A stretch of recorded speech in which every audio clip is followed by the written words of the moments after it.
நமக்கு முன்னாடி நமக்கு வேண்டிய ஒருத்தர் ஒரு கிளாஸில் நமக்கு பழச்சாறு கொண்டாந்து வைக்கிறாருன்னு வச்சுங்க. உடனே நாம் என்ன பண்ணுவோம்? எடுத்து கிடுகிடுன்னு சாப்பிட்ருவோம், அடுத்தவங்க யாரும் வர்றதுக்குள்ள. அதை விட்டுட்டு அதை கொண்டாந்து வச்சவர்கிட்டயே அதோட விலை என்ன அப்படி இப்படின்னு நான் கேட்டுக்கிட்டு இருப்போம். நாம் கேட்க மாட்டோம். ஆனால் காந்திஜி அப்படி கேட்டாராம். எப்போ தெரியுமா? 1935. அந்த வருஷம் மே மாசத்துல ஒரு நாள் காந்திஜி டெல்லியில் இருக்கிறார். அப்போ அவருக்கு 2 டம்ளர் மாம்பழச்சாறு கொண்டாந்து கொடுக்குறாங்க. அதை வாங்குறார். இதோட விலை என்ன அப்படின்னு கேட்டார் காந்திஜி. யாருக்கிட்ட கேட்டாருன்னா மனுபென் காந்தி கிட்ட கேட்குறார். அவங்க தான் கொண்டாந்து கொடுக்குறாங்க. காந்திஜிக்கு உதவி செய்யறதுக்காக அவர் கூடவே இருந்தவங்க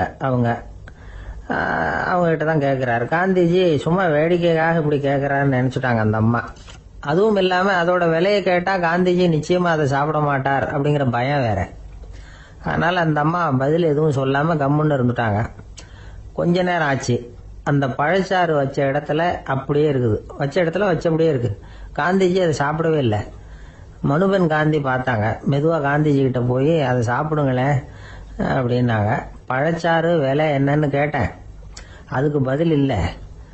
அது முதல் தப்பு. பதிலை எதிர்பார்த்திருந்தும் அதை பற்றி விசாரிக்கல. அது 2வது தப்பு.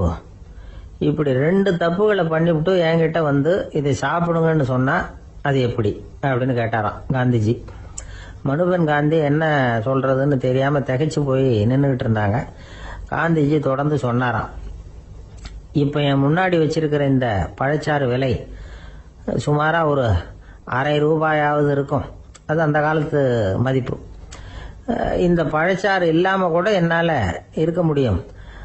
ஆனால் அவசியமான பொருள்களை வாங்கறதுக்கு கூட சக்தி இல்லாத மக்கள் இந்த நாட்டில் நிறைய பேர் இருக்கிறாங்க.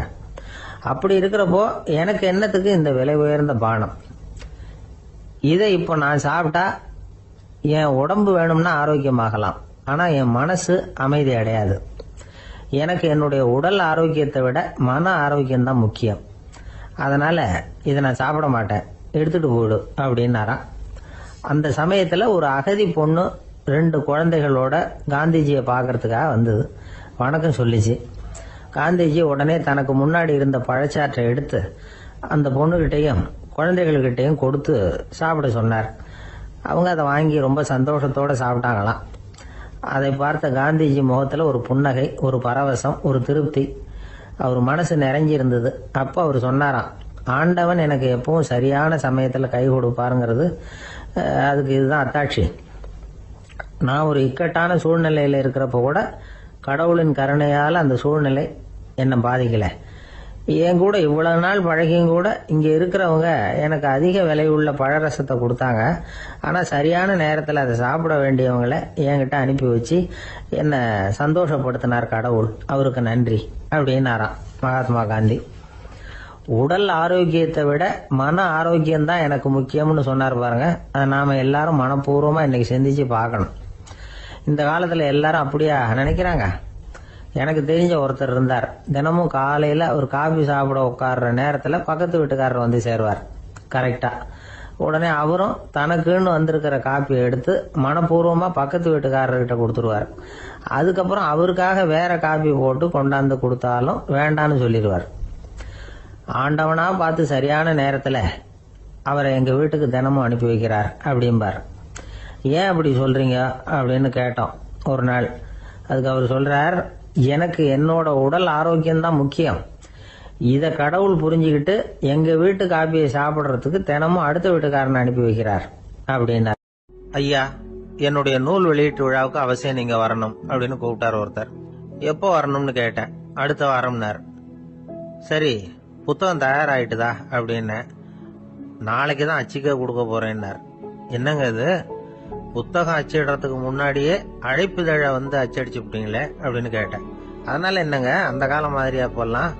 அச்சுக்கலை வந்து எவ்வளவோ முன்னேறியாச்சுங்க. Linotype, monotype, phototype, laser, இப்படி என்னென்னமோ வந்தாச்சு. இன்னைக்கு கொடுத்தா நாளைக்கே புத்தகம் தயார் அப்படின்னார். இப்படி இந்த அளவுக்கு முன்னேறி இருக்கிற இந்த அச்சுக்கலை ஆரம்பத்தில் எப்படி இருந்தது தெரியுமா? அந்த காலத்துல காகிதம்னா என்னன்னே தெரியாது. அப்படி ஒன்று கண்டுபிடிக்கப்படவே இல்லைப்போ. அப்பெல்லாம் எதையாவது ஒண்ணு எழுதணும்னா அதுக்கு ஆட்டு தோலை தான் பயன்படுத்தி இருக்கிறாங்க. கண்ணுக்குட்டி தோல் கூட அதுக்கு உபயோகப்பட்டுதான். ஐரோப்பாவில் இருந்த பாதிரியார்கள் தோல்ல எழுதப்பட்ட புத்தகத்தை தயாரிக்கிறதுல ரொம்ப கெட்டிக்காரங்களாம். எகிப்து, அப்புறம் மத்திய தரைக்கடல் ஓரத்துல உள்ள நாடுகள், இங்க எல்லாம் தோல் தான் எழுது பொருளா பயன்பட்டு வந்திருக்குது. ஆனா நம்ம நாட்டுல ஓலைச்சுவடிகளை எழுத்துக்கு பயன்படுத்தி இருக்கிறாங்க. எழுதுறதுக்கு தோலை பயன்படுத்தினவங்க பிறகு பேப்பரைஸ் அப்படிங்கிற கோரை புல்ல அதுக்கு பயன்படுத்தினாங்களாம். இதெல்லாம் அப்படி கொஞ்சம் கொஞ்சமா கண்டுபிடிச்சிட்டு வந்திருக்கிறாங்க. அந்த புல்லை கச்சிதமா நறுக்க வேண்டியது, நல்லா பதப்படுத்த வேண்டியது, அதுக்கப்புறம் அதுல எழுத வேண்டியது, அவ்வளவுதான். பேப்பருங்கிற சொல்லே இந்த பேப்பைரஸ் அப்படிங்கறதுல இருந்து வந்ததுதான். அதுக்கப்புறம் தான் காகிதம் வந்தது. இத முதல்ல சீன நாட்டில தான் கண்டுபிடிச்சாங்க. அது வந்த பிறகு அச்சு எந்திரம் கண்டுபிடிக்க வேண்டிய அவசியம் ஏற்பட்டது. அதை கண்டுபிடிச்சவர் ஜெர்மானிய அறிவியல் அறிஞர் ஜான் கூட்டன்பர்க். அச்சு கலைக்கு அடித்தளம் அமைச்சவர் அவர் தான். ஜெர்மனியில மெயின்ஸ் அப்படிங்கிற ஊர்ல 1399 பிறந்தார். அவரோட மாமன் ஒருத்தர் உலோக வேலையில வல்லவர்.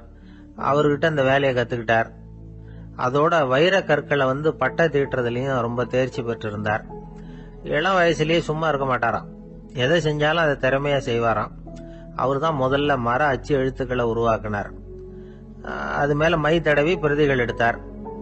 அதுக்கப்புறம் உலோக எழுத்துக்கள், முதல்ல காரியம், அப்புறம் இரும்பு, அப்புறம் கலப்பு உலோகம், பிறகு அச்சடிக்கிறதுக்கு எந்திரம் ஒன்னையும் உருவாக்கினார். முதல்ல பைபிள் அச்சடிச்சார். 1468 அவர் இறந்து போனார். 16ஆம் நூற்றாண்டுல மேலை நாடுகள்ல இருந்து மர எழுத்துக்களை கொண்டுகிட்டு தமிழ்நாட்டுல கிறிஸ்தவ நூல்களை அச்சிட்டாங்க. அப்பெல்லாம் அச்சகங்கள் போதிய அளவுக்கு இங்க இல்ல. அதுக்கு என்ன காரணம்னா, இந்தியர்கள் அச்சகங்களை நடத்தக்கூடாது அப்படின்னு சட்டம். 1835 வரைக்கும் அந்த சட்டம் நடைமுறையில இருந்தது. இந்த நிலைமையில அங்கேயும் இங்கேயுமா 1-2 அச்சகங்கள் ஆரம்பமாச்சு. 1713 தரங்கம்பாடியில லூத்தரன் மிஷன் அச்சகம், அதே ஆண்டுல சென்னையில SPCK அச்சகம். இது ரெண்டும் தான் இந்தியாவில முதல்ல தொடங்கப்பட்ட அச்சகங்கள். ஆட்டுத்தோல்லையும் ஓலைச்சுவடியிலையும் எழுதப்பட்ட எழுத்துக்கள் இன்னைக்கு எங்கேயோ போயிட்டுது. ஆனா நம்ம ஊர்ல எழுத்தாளர்கள் நிலைமை தான் ஒன்னும் சொல்லிக்கிறது மாதிரி இல்ல.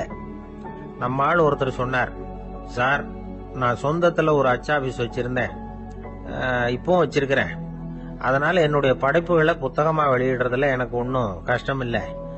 வருஷத்துக்கு ஒரு புத்தகம் எழுதி வெளியிட்டுருவேன். 15 வருஷமா இலக்கிய உலகத்துக்கு இப்படி சேவை செஞ்சுக்கிட்டு வர்றேன். ஆனா இந்த வருஷம்தான் வாசகர்கள் எனக்கு பாராட்டு விழா நடத்தி இருக்கிறாங்க அப்படின்னார். இந்த வருஷம் அப்படி என்ன விசேஷம் அப்படின்னு கேட்டோம். இந்த வருஷம்தான் நான் எந்த புத்தகம் எழுதி வெளியிடாம இருந்தேன், அதுக்காகத்தான் எனக்கு இந்த பாராட்டு விழா அப்படின்னார். ஒரு ராஜா இருந்தார்.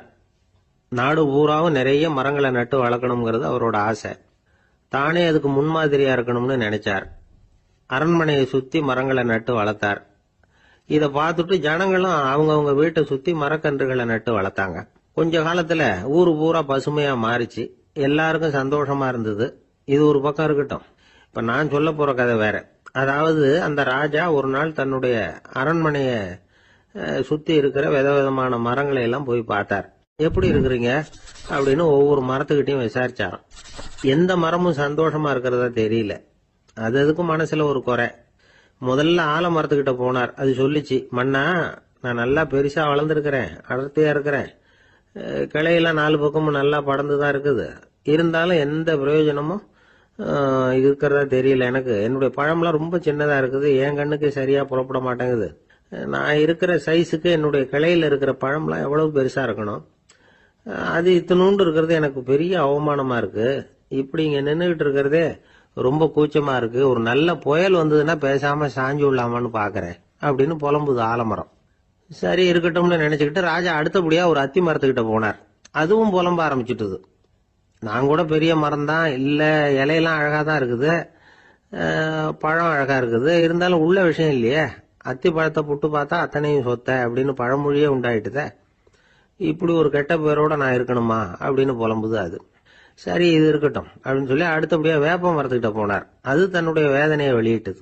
எனக்கு எவ்வளவோ மருத்துவ குணங்கள்லாம் இருக்கிறதா சொல்லிக்கிறாங்க, இருந்தாலும் என்ன பிரயோஜனம், என்னுடைய பழத்தை மனிதர்கள் யாரும் விரும்பி சாப்பிடுறது இல்லையே அப்படின்னது.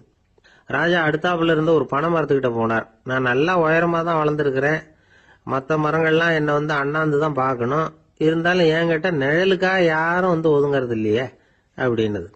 என்ன இது, எல்லா மரமும் இப்படி திருப்தி இல்லாம இருந்துகிட்டு இருக்குதே அப்படின்னு நினைச்சுக்கிட்டே ராஜா அடுத்தபடியா அங்க இருந்த ஒரு பைன் மரத்துக்கிட்ட போனார். அழகா உயரமா பசுமையா தான் இருந்தது, ஆனா பழமோ பூவோ கிடையாது. அதை நினைச்சு அது வருத்தப்பட்டுக்கிட்டு இருக்குது. ஓக் மரம் அது ஒன்று நின்றுட்டு இருந்தது. அது என்ன சொல்லிச்சுன்னா, இலையுதிர் காலத்துல என் மேல இருக்கிற எல்லா இலைகளும் உதிர்ந்து போடுது, முடி கொட்டின மனிதர்கள் மாதிரி மொட்டையா நான் நிக்க வேண்டி இருக்குது, என்ன வாழ்க்கை இது அப்படின்னு சொல்லி அழுத்துக்கிட்டது. சரி, புளிய மரம் என்ன சொல்லுது பாப்போம்னு அதுகிட்ட போனா, என்னுடைய நிழல்ல யாருமே தங்க மாட்டாங்க, உடம்புக்கு சூடுன்னு ஒதுங்கி போயிடுவாங்க, அடிமரத்தை பாத்தீங்கன்னா பட்டையெல்லாம் உறிஞ்சி பாக்குறதுக்கே கேவலமா இருப்பேன் அப்படின்னுது அது. முருங்கை மரம் என்ன சொல்லிச்சு தெரியுமா, என்னுடைய இலை காயெல்லாம் சாப்பிட்றவங்களுக்கு சத்து கொடுக்கறது வாசம் தான், ஆனா என் உடம்புல சத்தே கிடையாது, கொஞ்சம் வேகமா காத்து அடிச்சதுன்னா முறிஞ்சு விழுந்துடுறேன், என்ன வாழ்க்கை இது அப்படின்னு சொல்லி அது வருத்தப்பட்டது. ராஜா யோசனை பண்ணார், என்ன இது, மரங்கள் பூமியின் வரங்கள்னு சொல்றோம், மழை பெய்யறதுக்கு அதுதான் காரணம், பூமி செழிப்பா இருக்கிறதுக்கும் அதுதான் காரணம், வீடு கட்டுறதுக்கு மரம், நாற்காலி செய்ய உபயோகப்படுத்துறதுக்கும் அதுதான் உபயோகப்படுது, மனுஷனுக்கு வேண்டிய ஆகாரங்களையும் கொடுக்குது, இப்படியெல்லாம் இருந்தும் எல்லா மரமும் நிம்மதி இல்லாம இருந்துகிட்டு இருக்குதே அப்படின்னு நினைச்சார். அப்போ அங்க இருந்த ஒரு மகிழ மரம் அவர் கண்ணுல பட்டது. அந்த மரம் மட்டும் கொஞ்சம் நிம்மதியா மகிழ்ச்சியா இருக்கிறது மாதிரி தெரிஞ்சுது. உடனே ராஜா அதுகிட்ட போனார். உனக்கு மனசுல எதுவும் குறை இல்லையான்னு கேட்டார். இல்ல, நான் சந்தோஷமா தான் இருக்கேன்னு அந்த மகிழ மரம். அப்படியான்னு ஆச்சரியமா கேட்டார் ராஜா. ஆமா மன்னா, இந்த இடத்துல நீங்க ஒரு முருங்கை மரத்தையோ வேப்ப மரத்தையோ கூட நட்டிருக்கலாம், ஆனா இந்த இடத்துல நடுறதுக்கு என்ன தேர்ந்தெடுத்திருக்கிறீங்க, அதுவே எனக்கு பெருமை, அதுவே எனக்கு திருப்தி அப்படின்னு தான் மகிழ மரம். மகிழ மரம் சாதாரணமா தான் இருக்கும், இளம் மஞ்சள் நிறத்துல பூக்கள், அது காய்ந்தும் மனம் வீசும். மகிழ மரம் மாதிரி மன திருப்தியோட வாழறதுக்கு நாம கத்துக்கணுமா. நாம இந்த உலகத்துல ஒரு நாயாவோ நரியாவோ கூட பிறந்திருக்கலாம், மனுஷனா பிறந்திருக்கிறோம், அதுவே பெருமை தானே. இந்த நிறைவு தான் மகிழ்ச்சியின் ரகசியம். ஒரு பையன் அப்பா கிட்ட போய், அப்பா நீங்க இந்த உலகத்துல ஒரு மனுஷனா பிறந்தது என்னோட அதிர்ஷ்டம் நானா. ஏண்டா அப்படி சொல்றேன்னு இருக்காரு அப்பா. நீங்க ஒரு கரடியா பிறந்திருந்தா இந்நேரம் நானும் ஒரு கரடி குட்டியா தானே இருந்திருப்பேன் அப்படின்னு நானா பையன். இந்த உலகத்துல நாம நல்லபடியா இருக்கணும்னா அதுக்கு முக்கியமா தேவைப்படுறது ரெண்டு, ஒன்னு செல்வம், இன்னொன்னு அறிவு. சரி, இது ரெண்டுல சிறந்தது எது அப்படின்னு ஒரு கேள்வி கேட்டா என்ன பதில் சொல்றது? இதே கேள்விய ஹஸ்ரத் அலி அவர்கள் கிட்ட கேட்டாங்களாம். அவர் ஒரு பெரிய அறிஞர். கேள்வி கேட்டவங்களும் சாதாரண ஆட்கள் இல்லை, இவங்களும் அறிஞர்கள். ஒரு நாள் ஹஸ்ரத் அலி அவர்கள்கிட்ட 10 அறிஞர்கள் வந்தாங்களாம். ஐயா, நாங்க 10 பேரும் உங்ககிட்ட ஒரே கேள்வியை தான் கேட்க வந்திருக்கிறோம், ஆனா எங்க 10 பேருக்கும் நீங்க தனித்தனியா பதில் சொல்ல முடியுமா அப்படின்னு கேட்டிருக்காங்க. அதாவது அவங்க ஒரே கேள்விக்கு இவர்கிட்ட இருந்து 10 விதமான பதில் எதிர்பார்க்கறாங்க. சரி கேளுங்க, என்ன கேள்வி அப்படின்னாரு அவர். அப்பதான் அவங்க கேட்டாங்களாம், செல்வம் அறிவு இது ரெண்டுல சிறந்தது எது, இதுதான் கேள்வி. ஹஸ்ரத் அலி என்ன பண்ணார் தெரியுமா, அவங்கள ஒவ்வொருத்தரா கூப்பிட்டார், ஒவ்வொரு விதமான பதில சொல்லி அனுப்புனார்.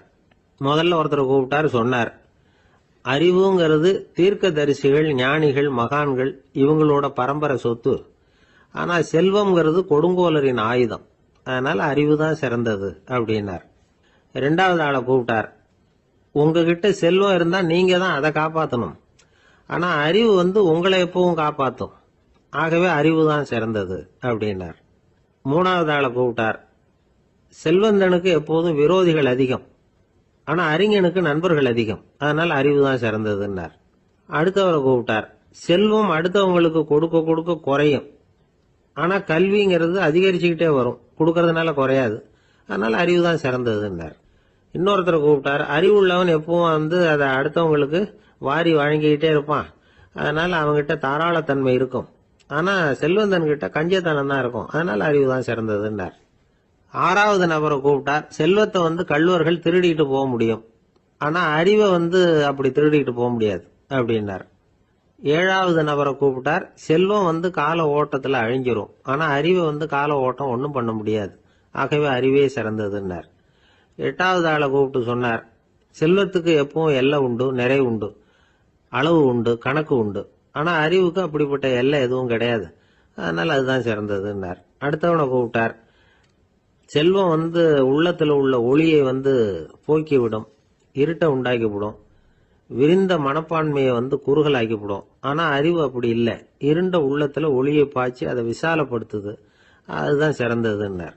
கடைசியா 10வது நபரை கூப்பிட்டார். செல்வம் மனசுல செருக்கை உண்டாக்குது, ஆணவத்தை ஏற்படுத்துது. அதனால நானே கடவுள்னு நினைக்கிற அளவுக்கு மனுஷனை தாழ்த்தி விடுது. ஆனா அறிவு பணிவையும் பண்பாட்டையும் வளர்க்குது. அதனால அறிவு தான் சிறந்ததுன்னார். ஆக இப்படி 10 பேருக்கும் 10 விதமா பதில் சொன்னது மூலமா ஹஸ்ரத் அலி அவர்கள் அறிவு தான் செல்வத்தை விட சிறந்தது அப்படிங்கறதுக்கு 10 காரணங்களை சுட்டி காட்டியிருக்கார். அந்த அறிஞர் 10 பேர் கேட்ட ஒரே கேள்விக்கு 10 பதில் சொன்னார். நமக்கு வேண்டிய ஒருத்தர் 10 பேர் கேட்ட கேள்விக்கு ஒரே பதில் சொல்லி சமாளிச்சார். கேள்வி என்ன தெரியுமா? என்கிட்ட வாங்கின கடனை எப்பயா திருப்பி கொடுக்க போற? இதுதான் அந்த 10 பேரும் கேட்ட ஒரே கேள்வி. இந்த மாசம் 26ஆம் தேதி தந்துடுறேன் அப்படிங்கிற ஒரே பதில் சொல்லி அவ்வளவு பேரையும் இவர் அனுப்பி வச்சுட்டாராம். எல்லாரும் போனதுக்கு அப்புறம் இவரை தனியா கூப்பிட்டு கேட்டிருக்கிறாங்க. அது என்ன சார் கணக்கு, 26ஆம் தேதி அன்னைக்கு என்ன அதிசயம் நடக்க போகுது அப்படின்னு கேட்டிருக்காங்க. அதிசயம் அன்னைக்கு இல்ல, அதுக்கு முத நாளே நடக்க போகுதுன்னாராம். விவரமா சொல்லுங்கன்னு இருக்காங்க. வேற ஒண்ணும் இல்லைங்க, 26ஆம் தேதி தானே எல்லாரையும் வர சொல்லி இருக்கிறேன், அதுக்கு முத நாளே நான் புறப்பட்டு தலைமறைவாயிட போறேன் அப்படின்னாராம் ரொம்ப பெருமையா. ஒரு பெரிய காடு, அந்த காட்டுக்கு மத்தியில ஒரு ஆசிரமம். அங்க ஒரு முனிவர் இருந்தார். பல இடங்கள்ல இருந்து வர்ற குழந்தைகளுக்கு அவர் பாடம் சொல்லி கொடுத்துட்டு இருக்கிறார். ஏழை பணக்காரர் அப்படிங்கிற வித்தியாசம்லாம் கிடையாதுங்க. எல்லாரும் அவர்கிட்ட தங்கள் பிள்ளைகளை அனுப்பி வச்சாங்க. மன்னர்களுடைய பிள்ளைங்க கூட அங்க அவர்கிட்ட தான் படிக்கிறதுக்கு வருவாங்க. ஆனா அந்த முனிவரை பொறுத்த வரைக்கும் எல்லா பிள்ளைங்களும் ஒண்ணுதான். இது யார் வீட்டு பிள்ளைன்னு எல்லாம் பார்க்க மாட்டார், எல்லாரும் சமம். மாணவர்கள்லாம் அங்கேயே மாச கணக்குல வருஷ கணக்குல தங்கி இருந்து பாடம் கத்துக்கிட்டு போறது வழக்கம். அவரா பார்த்து போன்னு சொல்ற வரைக்கும் அங்கேயே இருக்கணும், படிக்கணும். குருகுல வாசம்.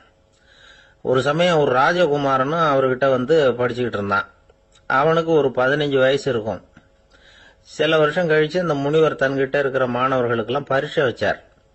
அவங்களுடைய அறிவு முதிர்ச்சியை கணிக்கிறதுக்காக பல சோதனைகள்லாம் வச்சார். ஒவ்வொருத்தரா பார்த்து இனிமே நீங்க உங்க வீட்டுக்கு போகலாம் அப்படின்னு சொல்லி அனுப்பி வச்சுக்கிட்டு இருக்கிறார். எல்லாரும் போயிட்டாங்க. கடைசியா மிஞ்சி இருந்தது ஒரே ஒரு மாணவன்.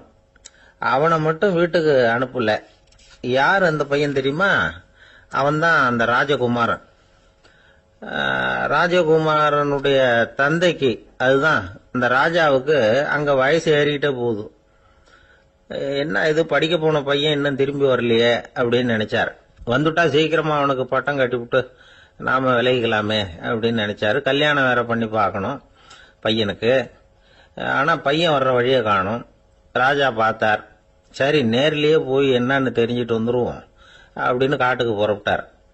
அங்க போய் முனிவரை பார்த்தார். முனிவர் இவரை அன்பா வரவேற்று உட்கார வச்சார். அதுக்கப்புறம் ராஜா மெதுவா, எல்லாரையும் வீட்டுக்கு அனுப்பி வச்சுட்டீங்களாமே, ஏன் புள்ளைய மட்டும் அப்படின்னு சொல்லி மெதுவா இழுத்தார். முனிவர் இதுக்கு உடனே பதில் சொல்லல. ராஜாவை கூப்பிட்டுட்டு போய் விருந்தினர் குடிசையில தங்க வச்சார். அதுக்கப்புறம் சொன்னார், உங்க மகன் எல்லா பாடங்கள்லயும் முதல் இடம் வாங்கியிருக்கான். இப்படி முதலாவதா வர்ற மாணவனுக்கு நாங்க இன்னொரு தேர்வு வைக்கிறது வழக்கம். அதுலயும் அவன் முதலாவதா வந்துட்டான்னா அவன் ஒரு பெரிய வித்வான் அப்படிங்கிற கௌரவத்தை அடைஞ்சிருவான் அப்படின்னார். அதாவது முனிவர் அப்படி சொல்றார். அப்படி சொல்லிவிட்டு போயிட்டார் அவரு. ராஜா அங்கேயே தங்கிட்டார். ராத்திரி படுத்து தூங்கினார். காலையில எழுந்திருச்சு அந்த குடிசைக்கு வெளியில வந்தார் பல்லு விளக்கறதுக்காக. அந்த சமயத்துல தூரத்துல ஒருத்தன் ஒரு கையில கோடாலிய வச்சுக்கிட்டு தலையில ஒரு பெரிய விறகு கட்டை சுமந்துக்கிட்டு வந்துகிட்டு இருக்கிறது மாதிரி தெரிஞ்சது. யாராவது விறகு வெட்டியா இருக்கும் அப்படின்னு நினைச்சார் ராஜா. கிட்ட வந்ததும் உத்து பாக்குறாரு. பார்த்தா அது தன்னோட புள்ள. திகைச்சு போயிட்டார். என்ன இது, ஒரு ராஜகுமாரனை கூட இது மாதிரி வேலையெல்லாம் செய்ய சொல்றாங்களே அப்படின்னு நினைச்சார். ராஜகுமாரன் விறகு கட்டை கொண்டுகிட்டு போய் கொல்லை பக்கம் வச்சான். அந்த சமயம் முனிவர் அங்க வந்தார். என்ன மகனே, விறகு வெட்டிட்டு வந்துட்டியா? சரி, இப்போ ஒரு துடைப்பத்தை எடுத்துக்கோ, விருந்தினர் குடிசையின் வாசல் பக்கத்தை கூட்டி பெருக்கி சுத்தம் பண்ணு போ அப்படின்னார். அப்படியே செய்யறேன் குருவே அப்படின்னு சொல்லிவிட்டு போனான். சுத்தம் பண்ண ஆரம்பிச்சுட்டான். ராஜா பார்த்தார் இத. உடனே ஓடியாந்தார். மகனே, என்ன காரியம் பண்ற? துடப்பத்தை கீழே போடுனார். இப்ப அந்த ராஜகுமாரன் சொல்றான், தந்தையே, இது என்னுடைய குருதேவரோட உத்தரவு. இங்க நான் ஒரு மாணவன். இங்க அரசனும் ஒண்ணுதான், ஆண்டியும் ஒண்ணுதான். குருதேவர் சொல்றத மறுக்காம செய்யறது தான் எங்க கடமை அப்படின்னா. இந்த சமயம் முனிவர் அங்க வந்தார். இவனை முதுகுல தட்டி கொடுத்தார். அப்புறம் ராஜா கிட்ட சொன்னார், அரசே, உங்க புள்ள எங்க கடைசி தேர்வுலையும் வெற்றி பெற்றுட்டான். பணிவுதான் மாணவர்களின் மிக உயர்ந்த குணம். குருநாதர் சொல்றது மனசுக்கு பிடிக்கலன்னா கூட மறுக்காம செய்யணும். அப்படி செய்யறதுனால எதை செய்யலாம், எதை செய்யக்கூடாது அப்படிங்கிற விவேகம் அவங்களுக்கு வந்துடும். செய்யக்கூடாதத கூட பெரியவங்க சொல்லிவிட்டா செஞ்சுதான் ஆகணும் அப்படிங்கிற பணிவு அவங்களுக்கு வந்துடும். இந்த குணம் வந்துட்டுதுன்னா அவங்க எத்தனை கடினமான வேலையா இருந்தா கூட ரொம்ப சுலபமா செஞ்சு முடிச்சிருவாங்க. தூக்கத்திலேயும் அப்புறம் துக்கத்திலேயும் தோண்டு போட மாட்டாங்க. இந்த பணிவும் விவேகமும் அவங்க கிட்ட மன உறுதியை ஏற்படுத்தும். அந்த உறுதி உங்க பையனுக்கு வந்தாச்சு. இனிமே அவனை நீங்க அழைச்சிட்டு போகலாம். அவன் நிச்சயமா பேரும் புகழும் பெறுவான் அப்படின்னாரு. ராஜா அவரை பார்த்து, குருதேவா, புரிஞ்சுக்கிட்டேன், என்னை மன்னிக்கணும் அப்படின்னாரு. அதுக்கப்புறம் மகனை அழைச்சிக்கிட்டு நாட்டுக்கு திரும்பி வந்துட்டார்.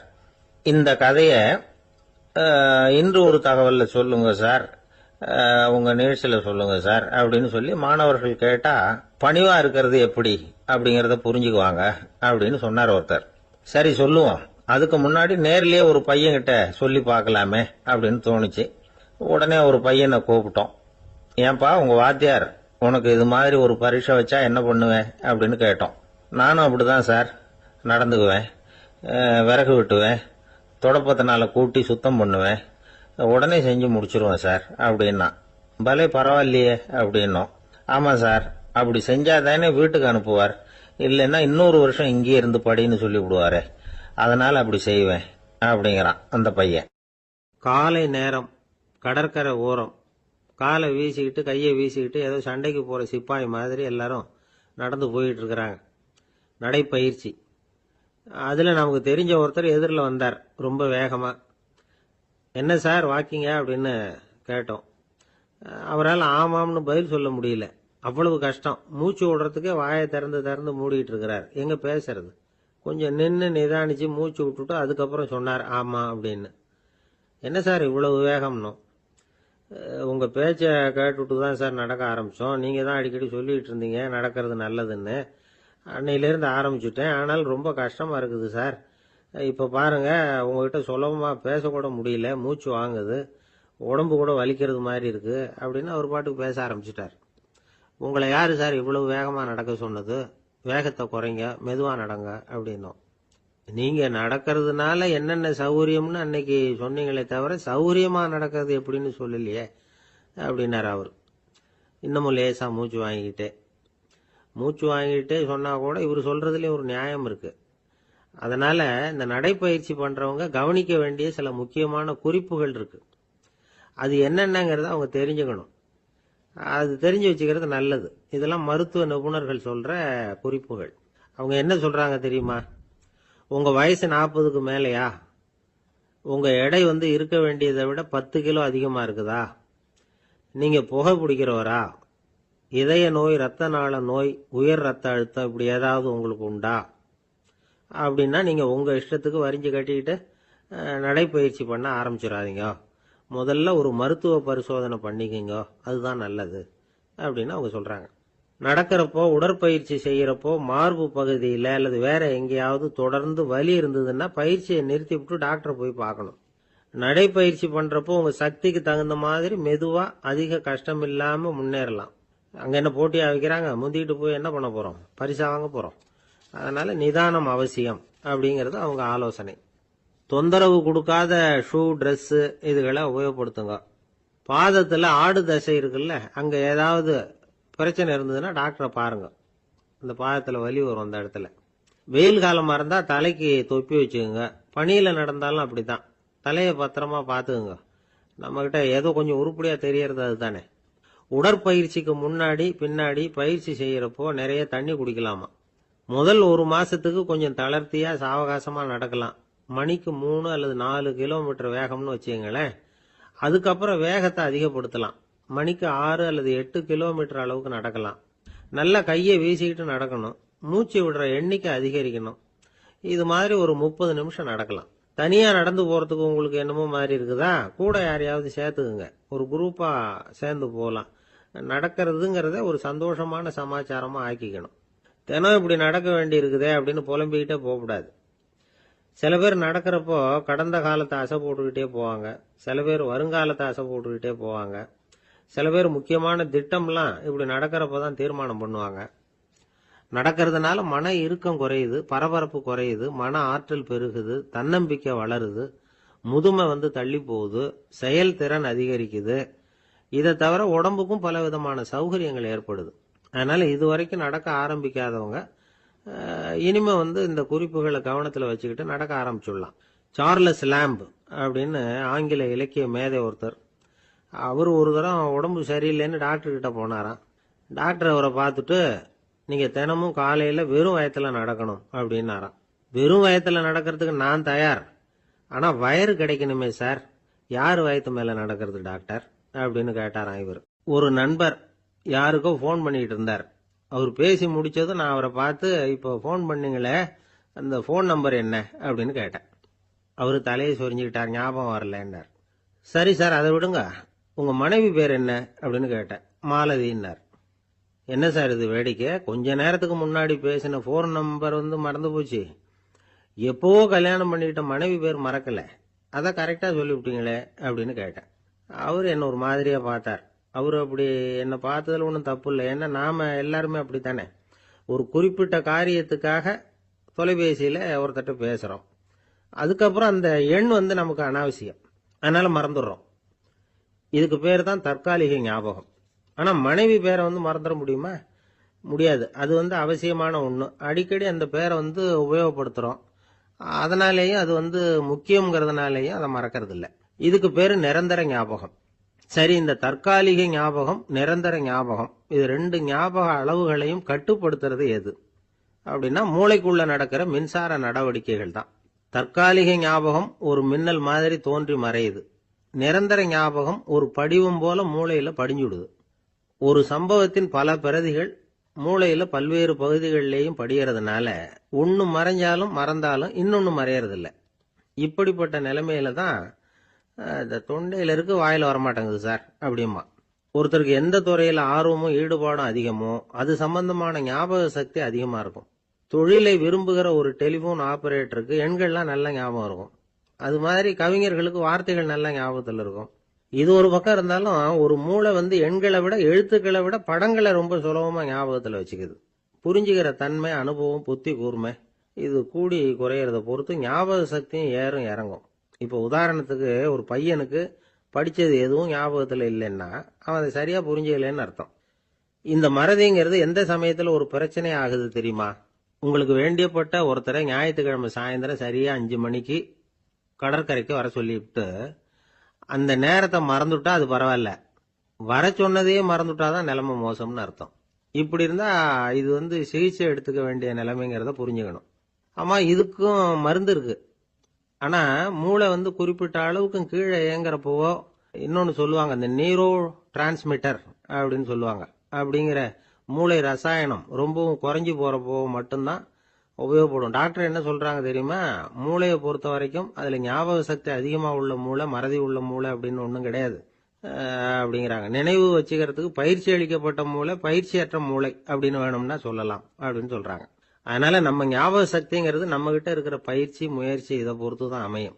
ஒருத்தர் ஒரு பென்சிலை எங்கேயோ வச்சுக்கிட்டு தேடிக்கிட்டு இருந்தார். அப்புறம் என்னமோ தீவிரமா யோசனை பண்ணி அதை ஞாபகப்படுத்தி பார்த்துக்கிட்டு இருந்தாராம். எதிரில் உட்கார்ந்து இருந்தவர் சொன்னார், பென்சிலை தானே தேடிட்டு இருக்கீங்க, அது உங்க வலது காதுல இருக்குது சார் அப்படின்னாராம் அவரு. இதுக்கு அவரு சொல்லியிருக்காரு, பென்சிலை வலது காதுல தான் வச்சிருக்கேங்கிறது எனக்கு நல்லா ஞாபகம் இருக்கு, ஆனா எது வலது காதுங்கிறது தான் மறந்து போச்சு அப்படின்னாராம். அவர் அதை தான் யோசிச்சுட்டு இருந்திருக்கிறார். ஒருத்தர் ஓடி வந்தார், இன்னொருத்தரை பார்த்து, சார் உங்க சைக்கிளை ஒரு நாள் இரவல் கொடுங்களேன், பக்கத்து ஊருக்கு போயிட்டு வர வேண்டியிருக்கு அப்படின்னார். இவர் சைக்கிளை கொடுத்து பத்திரமா கொண்டுட்டு போங்கன்னார். சார் இதை பத்திரமா கொண்டு போறேன், கவலையே வேணாம், ஏன்னா இது உங்களோட சைக்கிள் அப்படின்னு நான் நினைக்கல, என்னோட சைக்கிளா நினைக்கிறேன் அப்படின்னார். அதுக்கப்புறம் தான் இவருக்கு உண்மையாவே பயம் வந்துட்டுது. ஏன்னா அவர் சொன்னது மாதிரி அதை தன்னோட சைக்கிளாவே நினைச்சு தள்ளிட்டு போட்டா என்ன பண்றது? எது எதை நம்முடையதா நினைக்கணுங்கிறதுக்கு ஒரு வரையறை இருக்கு. சில பேர் ஆபீஸையே வீடா நினைச்சு விடுறது உண்டு. அப்படிப்பட்டவங்க கூட வீட்டை ஆபீஸா நினைக்கிறது இல்ல. ஏன்னா வீட்டில் இவர் ஆபீசரா நடந்துக்க முடியறதில்ல. இதெல்லாம் ஒரு பக்கம் இருக்கட்டும். இப்போ விஷயத்துக்கு வருவோம்.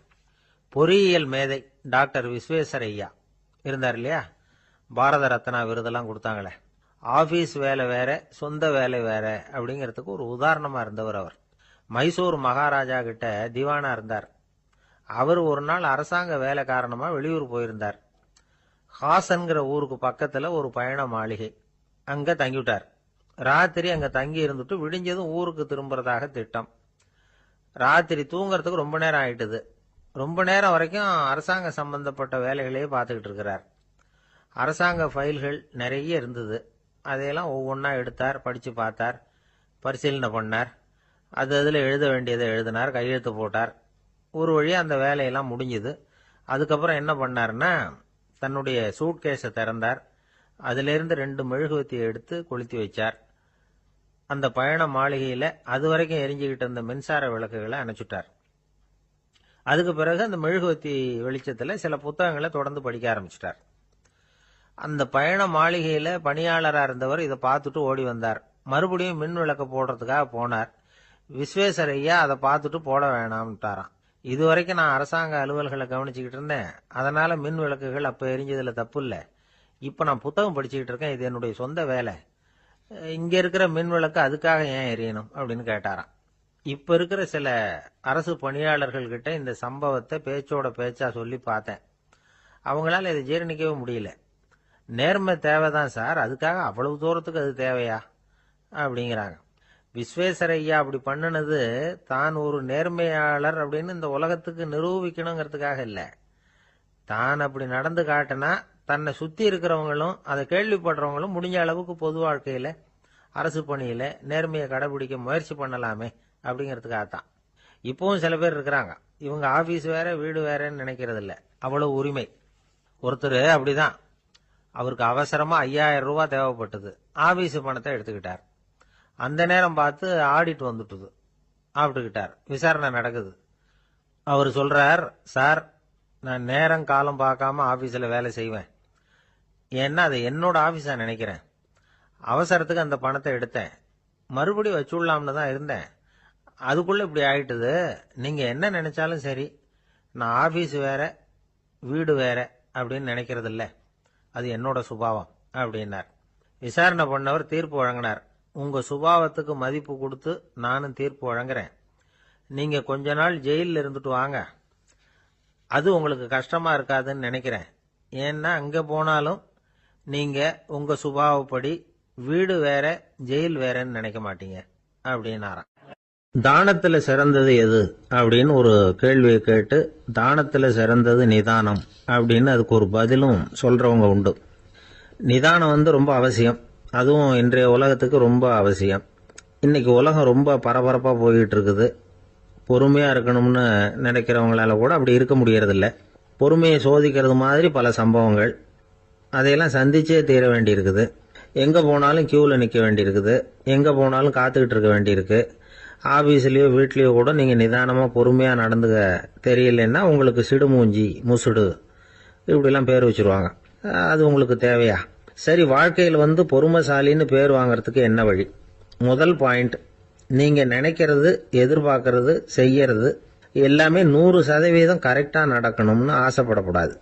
எதுவா இருந்தாலும் அதுல ஓரளவுக்கு தவறு நடக்கலாம் அப்படிங்கறத எதிர்பார்த்தே இருக்கணும். ஓரளவுக்கு அதை அனுமதிக்கணும். ஒரு நண்பரை 6 மணிக்கு ஒரு இடத்துக்கு வர சொல்லி இருக்கிறீங்க. 6 மணிக்கு அவர் வரல, உடனே பொறுமை இழந்து நடந்துக்க கூடாது. ஒரு 10 நிமிஷம் டிலே ஆகலாம். ஒரு வர்ற வழியில பஸ்ஸு கூட ஏதாவது டிராபிக்ல மாட்டிருக்கலாம். அதெல்லாம் எதிர்பார்த்தே கொஞ்சம் காத்திருக்கிறதுல ஒன்றும் தப்பு இல்லை.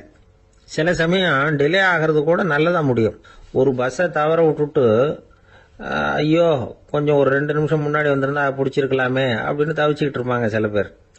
அடுத்தபடியா வர்ற பஸ் நேரடியா நீங்க போக வேண்டிய இடத்துக்கே கொண்டு போய் விடுற பஸ்ஸா கூட இருக்கலாம். அது உங்களுக்கு முன்னாடி தெரியாதுல்ல. சில நெருக்கடியான சூழ்நிலைகளை தமாஷா எடுத்துக்கிறதுக்கு பழகிக்கணும். சில இடங்களுக்கு போறப்ப காத்திருக்கிறதுக்கு நம்ம மனசை தயார்படுத்திக்கிட்டே போகணும். ஒரு ரயிலுக்கோ பஸ்ஸுக்கோ அல்லது விமானத்துக்கோ கப்பல் பிரயாணத்துக்கோ போறப்போ அங்க போய் நீங்க மணிக்கணக்கில் கூட காத்துக்கிட்டு தான் இருக்கணும். புறப்படுற நேரம் கூட மாறலாம். நீங்கள் போய் சேர்ந்ததும் அது உடனே புறப்படணும்னு கட்டாயமா என்ன? அது மாதிரி சமயத்தில் படிக்கிறதுக்குன்னு சில சுவாரஸ்யமான புத்தகங்களையும் கையில் எடுத்துக்கலாம். உங்களை சுற்றி எவ்வளவோ சுவாரஸ்யமான சம்பவங்கள் நடந்துக்கிட்டு இருக்குதுல்ல, அதையெல்லாம் வேடிக்கை பாருங்க. எதுக்காக காத்துக்கிட்டு இருக்கிறோமோ அந்த காரியத்தில் உண்மையாகவே நமக்கு ஒரு அக்கறை இருந்தால் நமக்கு போர் அடிக்காது. சில கோயில்களில் பார்த்துருப்பீங்க, தரிசனத்துக்காக பக்தர்கள் நாள் கணக்கில் காத்துக்கிட்டு இருப்பாங்க. அவங்களெலாம் அழுத்துக்கிறது இல்லை. ஆண்டவனை தரிசிக்கணுங்கிற உண்மையான அக்கறை இருக்கிறதுனால அவங்களுக்கு போர் அடிக்கிறது இல்லை. ஆனால் சில சினிமா தியேட்டரில் கூட பார்க்கலாமே, சினிமா கியூ கூட அப்படிதான். சாயந்தரம் 6 மணி ஆட்டத்துக்கு காலம்பரம் 6 மணிக்கே போய் கூட காத்துக்கிட்டு இருப்பாங்க. அவங்களுக்கெல்லாம் போர் அடிக்காது, படம் பார்க்குற ஆர்வம். இன்னொரு முக்கியமான விஷயத்த நாம் பழக்கப்படுத்திக்கணும். லிவ் ஃபார் தி மூமெண்ட் அப்படிங்கிறாங்க நிபுணர்கள். ரொம்ப பேர் எப்படின்னா அடுத்தபடியாக நடக்க போகிற விஷயத்திலேயே கவனமாக இருப்பாங்க. அந்த நினைப்புலேயே இந்த நிமிஷத்தை பொறுமை இல்லாமல் கழிப்பாங்க. ஒருத்தர் இருக்கார், அவர் எப்படின்னா ஆஃபீஸ் முடியறதுக்குள்ளேயே சார் 5 மணிக்கெல்லாம் ரெடியாக இருங்க, நாம் அந்த ஹோட்டலில் போய் டிஃபன் சாப்பிட்ணும் அப்படின்னு 4 மணிலேருந்து சொல்லிகிட்டு இருப்பார். 4:55 பரபரப்பாக ஓடி வருவார். 2 பேரும் புறப்படுவோம், ஹோட்டலுக்கு போவோம், சாப்பிட்டுக்கிட்டு இருப்போம். அப்படி சாப்பிட்டுட்டு இருக்கிறப்ப சார் சாப்பிட்டு முடிச்சது நேராக ஒரு ஜவுளி கடைக்கு போகிறோம் அப்படிம்பார். பரபரக்க சாப்பிட்டு முடிப்பார், புறப்படுவார். ஜவுளி கடையில் அவசரமாக சீக்கிரம் பில் போடுங்க சார், சினிமாவுக்கு நேரம் ஆகிடும்பார். சினிமா தியேட்டரில் உட்காந்து அடுத்தபடியாக எங்கே டின்னர் சாப்பிட்றதுன்னு யோசனை பண்ணிகிட்டு இருப்பார். ராத்திரி படுக்கையில் விழுந்ததுக்கு அப்புறமும் நாளைக்கு காலையில் எழுந்திரிச்சதும் அதை பண்ணணும் இதை பண்ணணும்னு திட்டம் போட்டுக்கிட்டே இருப்பார். அதாவது எப்பவும் அடுத்த நிமிஷம், அடுத்த நாள், அடுத்த வாரம், அடுத்த வருஷம், இதுதான் அவங்க சிந்தனை.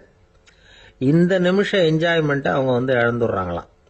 அதனால தான் வாழ்நாள் பூரா பொறுமையின்மை, அவஸ்தை, அல்லல். அதனால் நாம் எல்லாரும் வாழ்க்கையில் நிதானமாக இருக்கிறதுக்கு கற்றுக்கணுமா. அதுக்காக இந்த நிதானத்துக்கு வேறு விதமான அர்த்தம் பண்ணிக்கக்கூடாது. ஒருத்தர் அப்படித்தான் ஒரு தடவை அவருடைய குதிரை காணாமல் போயிட்டு தான். அதுக்காக அவர் கவலைப்படல, நிம்மதியாக இருந்தார், சந்தோஷமாக இருந்தார். என்ன சார் இது, உங்கள் குதிரை திருட்டு போயிட்டுதுங்கிறீங்க, நீங்கள் கவலைப்படாமல் இருக்கிறீங்களே அப்படின்னு கேட்டாங்களாம். அதுக்கு அவர் சொல்லியிருக்கார், நல்ல வேலை சார், கட்டியிருந்த குதிரை காணாமல் போயிருக்குது. நான் அது மேலே உட்காந்துருக்கிற சமயம் அது காணாமல் போயிருந்ததுன்னா, திருட்டு போயிருந்ததுன்னா நானும் சேர்ந்துல காணாமல் போயிருப்பேன் அப்படின்னாராம். எவ்வளவு நிதானமான ஆள் பாருங்க. திபேத் நாட்டில் புத்த மடாலயங்கள் நிறைய உண்டு. அதுக்கு ஒரு தலைமையகமும் உண்டு. அது இந்த திபேத் தலைநகரம் லாசாவில் இருக்குது. ரொம்ப காலத்துக்கு அப்பால்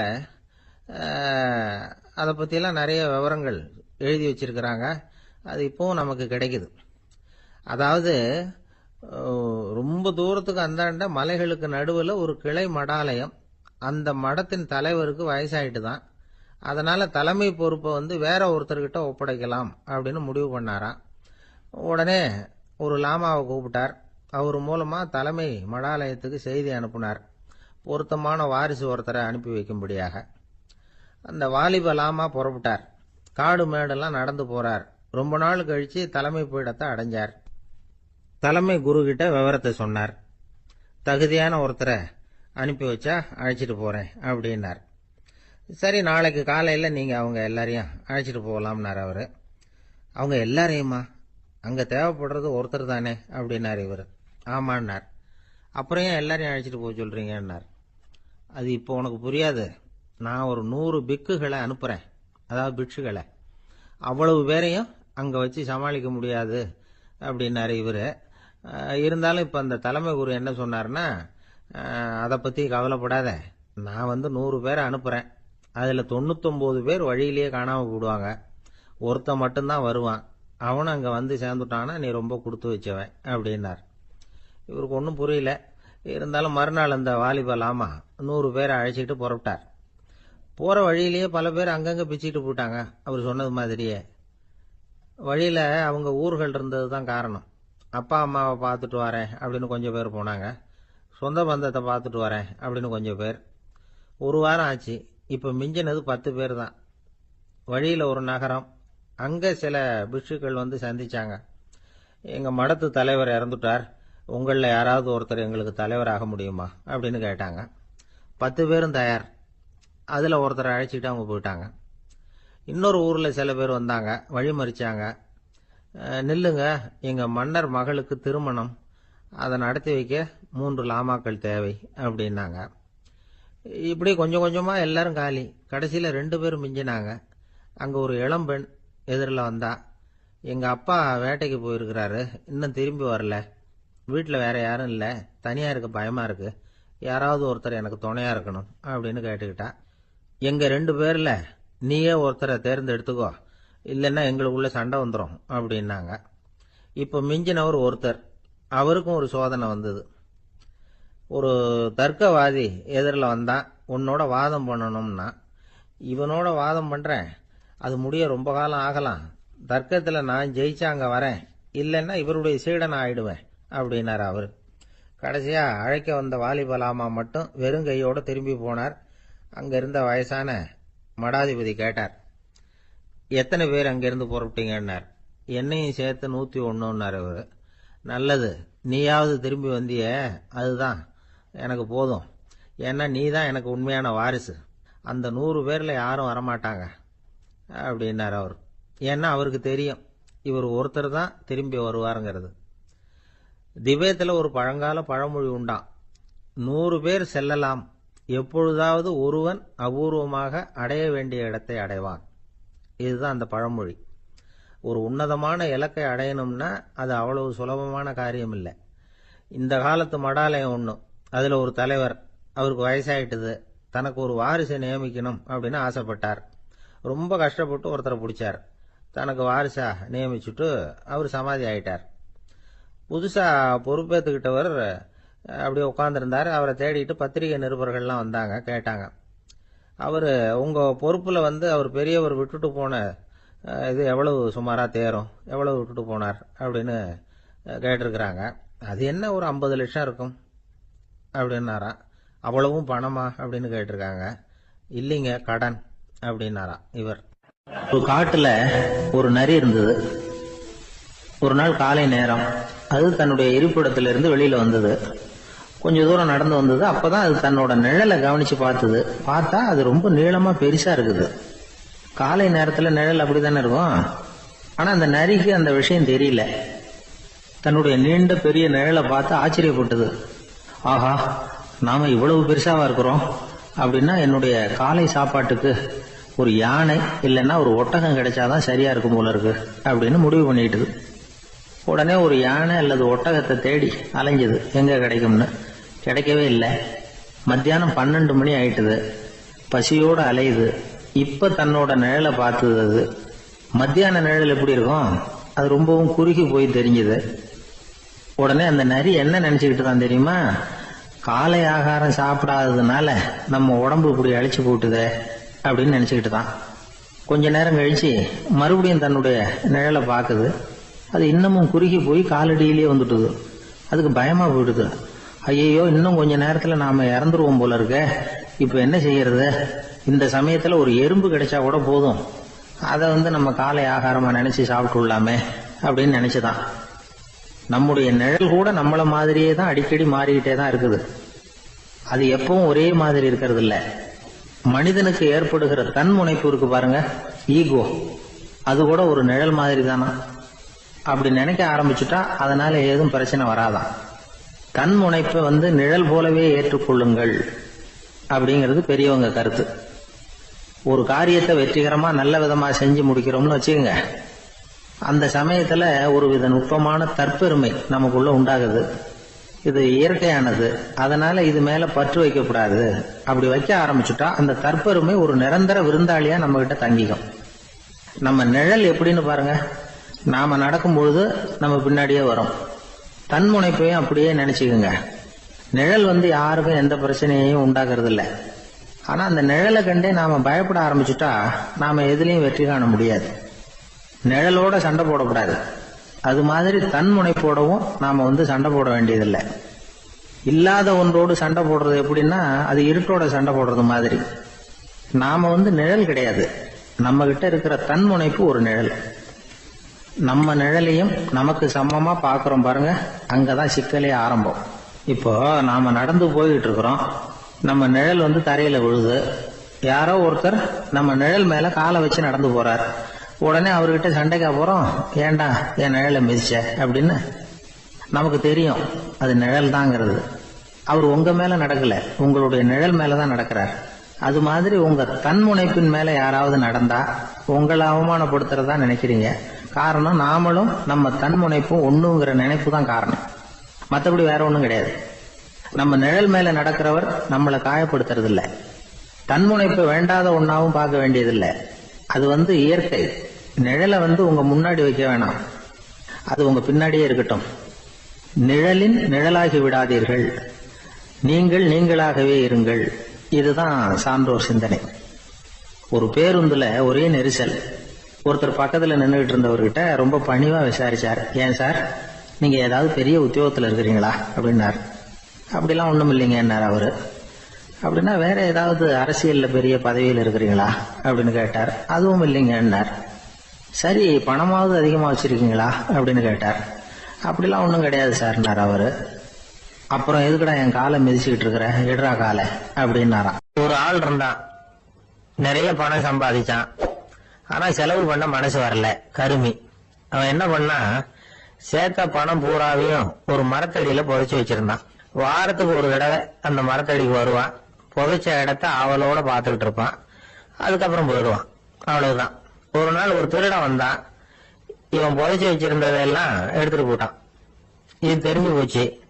அந்த கருமி புலம்ப ஆரம்பிச்சுட்டான். இவன் புலம்பல கேட்டதும் அக்கம் பக்கத்துல இருந்தவங்க எல்லாம் ஓடி வந்தாங்க. என்ன விஷயம்னு விசாரிச்சாங்க. இவன் சொன்னான். ஒரு பெரியவர் கேட்டார், ஏப்பா வாரம் இந்த இடத்த பாக்குறதாக சொன்னியே, எப்பவாவது இதுல இருக்கிற பணத்தை எடுத்து செலவு பண்ணிருக்கியா அப்படின்னு கேட்டார். நான் அப்பப்போ அதை பாக்குறதுதான் வழக்கம், அதை தொட்டதே இல்லைன்னு. அவன் சரி அப்படின்னா இப்பவும் நீ அதே மாதிரி வாரம் ஒரு தடவை இந்த இடத்த பாத்துட்டு போகலாமே அப்படின்னாராம் அந்த பெரியவர். அதுவும் சரிதானே, எவ்வளவு காலமானாலும் அவன் அந்த பணத்தை எடுத்து செலவு பண்ண போறதில்ல. அப்படி இருக்கிறப்ப உள்ளே பணம் இருந்தாலும் ஒண்ணுதான், இல்லாம போனாலும் ஒண்ணுதான். இதுல இருந்து என்ன புரியுதுன்னா, ஒருத்தர் கிட்ட இருக்கிற பணத்தை கொண்டு அவரு பணக்காரரா ஏழையா அப்படின்னு முடிவு செய்யறது சரியில்லை. அந்த செல்வத்தை அனுபவிக்கிற திறன், பயன்படுத்துற திறன், அதை வச்சுதான் அவர் ஏழையா பணக்காரரா அப்படிங்கறத நிர்ணயம் பண்ணணும். அதுதான் சரி. செலவு பண்ண தெரியாதவன் சேகரம் பண்ணிட்டே இருக்கிறதுனால என்ன பிரயோஜனம்? தலைமுடியே இல்லாதவன் தாராளமா சீப்புகளை வாங்கி சேகரம் பண்றது மாதிரி தானே இது. சில சமயம் செலவு பண்ண நாம தயாரா இருந்தா கூட அந்த செல்வம் நமக்கு பயன்படுறது இல்ல. அரேபியாவில் ஒரு நகை வியாபாரி விலை உயர்ந்த முத்துக்களை எல்லாம் அவர் வச்சு வியாபாரம் பண்ணிட்டு இருந்தார். அவர் ஒரு சமயம் ஒரு பாலைவனம் வழியா போயிட்டு இருக்கிறார் ஒட்டகத்துல. அப்போ திடீர்னு கடுமையான புயல் வீச ஆரம்பிச்சுட்டு திசை தவறி இவர் எங்கேயோ வந்துட்டார். கூட வந்தவங்களையும் காணல, எங்க போனாங்களும் தெரியல. இவர் ரொம்ப பயந்து போய் அங்கேயும் இங்கேயுமா அலைஞ்சு திரியிறார். வழியே தெரியல, பசி கடுமையாயிட்டுது.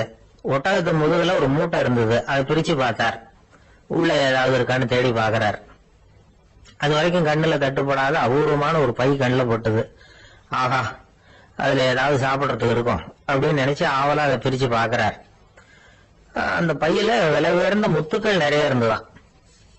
அப்பதான் அவர் நினைச்சாராம், விலை உயர்ந்த முத்துக்கள் கூட சாப்பிடுறதுக்கு உணவாக முடியாது அப்படிங்கறத புரிஞ்சுக்கிட்டாராம். எந்த நேரத்துல எது நமக்கு தேவையோ அது நமக்கு தாராளமா கிடைக்கணும். அப்படி அது கிடைக்கிறதுக்கு நம்ம கிட்ட இருக்கிற செல்வம் பயன்படணும். அது நமக்கும் பயன்படலாம், நம்ம மூலமா அடுத்தவங்களுக்கும் பயன்படலாம். அதுதான் செல்வத்தின் பயன். ஒரு மரத்தடியில ஒருத்தன் உட்கார்ந்து அழுதுகிட்டு இருந்தான். அந்த பக்கமா வந்த இன்னொருத்தன் ஏப்பா அழுதுகிட்டு இருக்கிறேன்னு கேட்டான். இந்த இடத்துலதான் பூமிக்கு அடியில பணம் இருக்குது, புதைச்ச இடம் தெரியல, அதான் அழறேன் அப்படின்னா. நல்லா ஞாபகப்படுத்தி பாரு, எந்த இடத்துல புதைச்ச அப்படின்னு கேட்டான் இவன். அது எப்படி எனக்கு தெரியும், புதைச்சு வச்சிருக்கிறவன் நான் இல்லையே, எங்க எழுத்து விட்டுக்காரன் அப்படின்னு இவன். ஒரு பெரியவர்கிட்ட பேசிக்கிட்டு இருந்தேன்.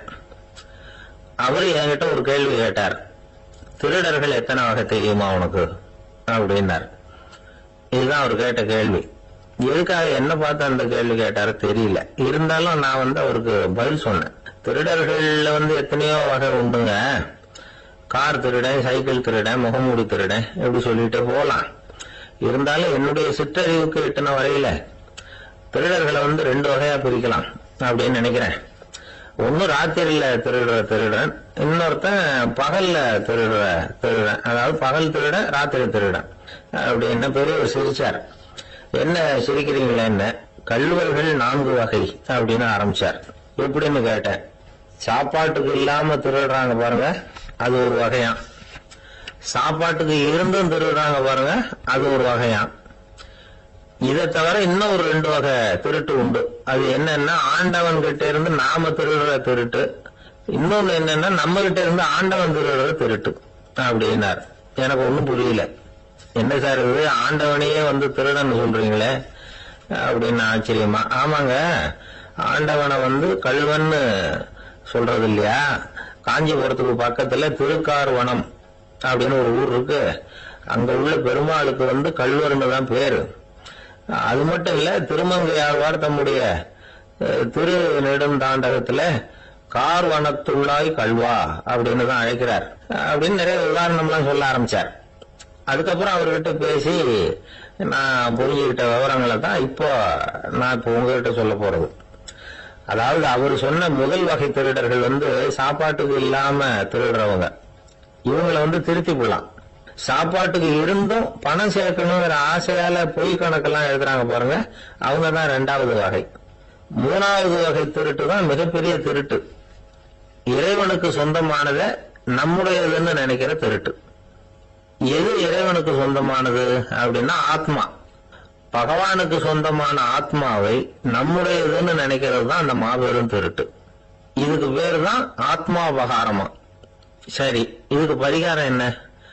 எல்லாம் இறைவனுடையது, நமக்கு ஒண்ணும் இல்லை அப்படின்னு நினைக்கிறது தான் இதுக்கு பரிகாரம். இதெல்லாம் இருக்கட்டும். 4வது திருட்டு ஒண்ணு சொன்னோம்ல, ஆண்டவன் நம்ம கிட்ட இருந்து திருடுறது. அது எப்படி? ஆண்டவனை வந்து கள்வன்னு சொல்றாங்க, அது சரி. அவர் என்னத்தை திருடினார்? இப்போ இன்னொருத்தருக்கு சொந்தமான ஒன்னை எடுத்து வச்சுக்கிறது தான் கள்ளத்தனம்.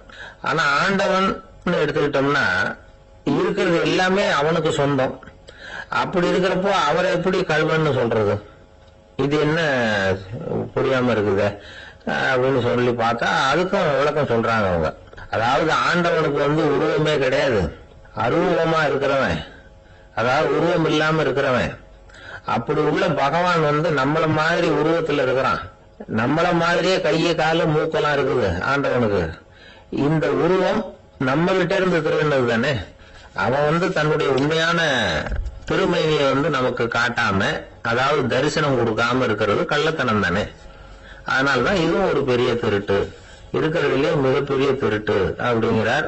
என்கிட்ட இருந்த பேசிட்டு இருந்தாரு, இந்த விஷயம்லாம் சொல்லிட்டு இருந்தாரு இந்த பெரியவர். அதாவது திருட்டை வந்து ஆன்மீக நோகத்துல அவர் பாக்குறார். நம்ம பார்வையில இதை விட அபூர்வமான திருட்டுலாம் இங்க உண்டு, அபூர்வமான திருடர்களும் உண்டு. ஒரு திருடன் சிறையிலிருந்து விடுதலையாகி வெளியில போனான். கொஞ்ச நாள்ல மறுபடியும் திரும்பி ஜெயிலுக்கு வந்துட்டான். அப்போ சிறை அதிகாரி அவனுக்கு வந்து அறிவுரை சொன்னாராம். ஏன்பா இப்படி அடிக்கடி தப்பு பண்ணிவிட்டு ஜெயிலுக்கு வந்துடுறியே, உனக்கு சொந்த பந்தம் எதுவும் இல்லையா?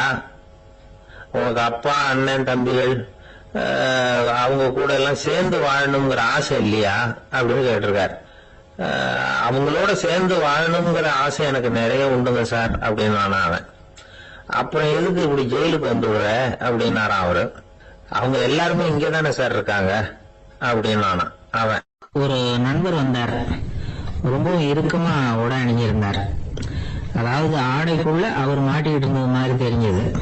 ஏன் துணி குறைச்சலா எடுத்துட்டீங்களா அப்படின்னு கேட்டோம்.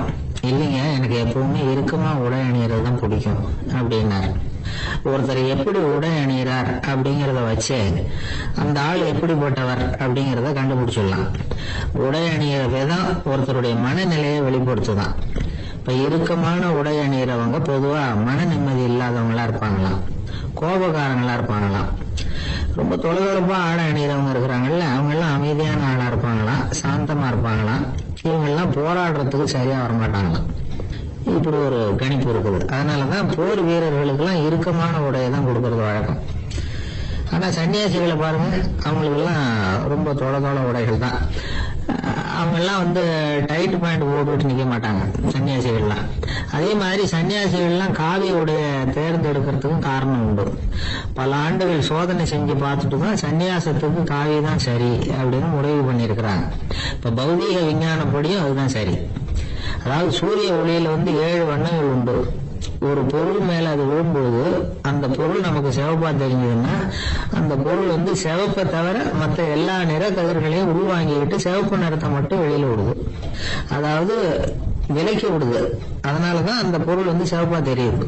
உடல் ஆரோக்கியத்துக்கு ஓரளவு சிவப்பு தேவைப்படுது. அதனாலதான் காவி உடை அணிஞ்சா சூரிய ஒளி ஓரளவு சிவப்பு விலகிப்படும்.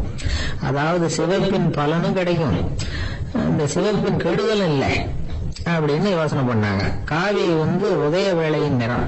கீழ் வானத்துல கதிர் உதிக்கிற வேளையில முதல் ஒளி தோன்றுகிற நேரத்துல காவி நிறம் தான் கசியும். தியானம் செய்யறப்ப முதல்ல காணக்கூடிய ஒளி காவி நிறம் தான். தியானத்தின் உச்ச நிலையின் நிறம் நீலம். தியானம் காவி நிறத்துல ஆரம்பமாகி நீல நிறத்துல நிறைவடைகிறது அப்படிங்கிறார் ஓஷோ. நீலம் தியான சிகரம், காவி தியான ஆரம்ப குறியீடு, ஒரு சன்னியாசியின் ஆரம்ப தரிசனம் அப்படிங்கிறார் அவர். ஒருத்தர் நாள் பூரா காவி உடைய அணிஞ்சிருந்தா அந்த நிறம் அவருக்கு தியானத்தை பற்றிய நினைவை ஊட்டிக்கிட்டே இருக்கும்.